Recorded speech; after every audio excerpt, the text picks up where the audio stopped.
In terms of updating the public, in terms of where we are, in terms of trying to restore water to as many persons as possible. In the Basseterre area, I think most areas would have water, with the exception of probably the village area, because in such heavy weather, the Wingfield River would be offline. There would be little water or no water coming into our main facility, which is the Lagri treatment plant. As a result, that reservoir would be almost empty, and as a result, persons in the higher parts of Basseterre, such as the village area, would be out of water.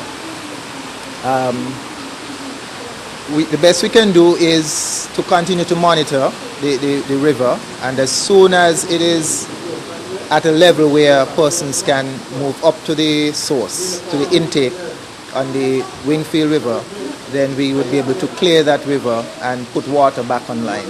Unfortunately, this is what we call an act of God. It's beyond our control at this time. We just have to wait a bit until things ease up in terms of the flow of the river. Outside of Basseterre, on the western side of the island, my understanding is that most areas from camps going down to Old Road should have water.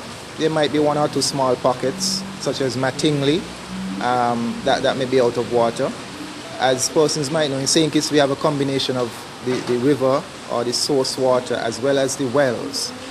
In terms of the wells, we are dependent to a large extent on the electricity, and that would have been interrupted in some areas. So bearing in mind that in some areas, because of the interruption in electricity supply, our wells might not be functioning, even though in many instances we have a standby generator.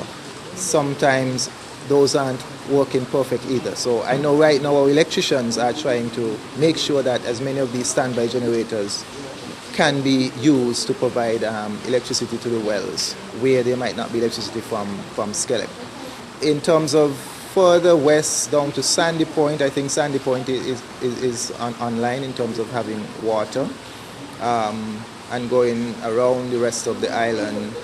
Again, most of the villages and communities, we've managed to get them some water. What I would advise persons though, especially at this time, is to use water very sparingly, because even though we might have had some water in storage, that could be used up, and the way the weather is looking right now, we're not sure when it will ease up.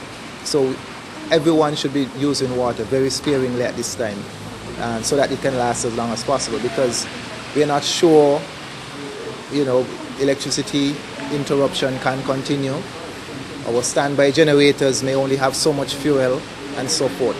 We have had it a particular difficulty in terms of going up to some of the source, like the Keon or Green Hill source. The workers attempted to go up there this morning, but it's impossible. So we have to wait until things get better. And I assume that the same might apply for some of the other higher elevation sources like Frankland, Stoneford. We just have to wait until the weather improves before we could actually get up to those. The roads will be washed terribly. Even though we have to use tractors to get up there, even the tractor has certain limitations in terms of going up.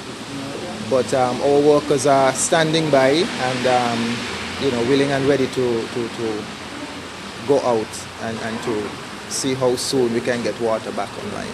We have different persons in different communities, so the best thing really is to try and get to someone who is normally stationed in one of the communities, what we call area overseers. Normally if you can get to one of those persons. But if you get to our main office will get to those persons, and the number is 466-3070 or 466-1467.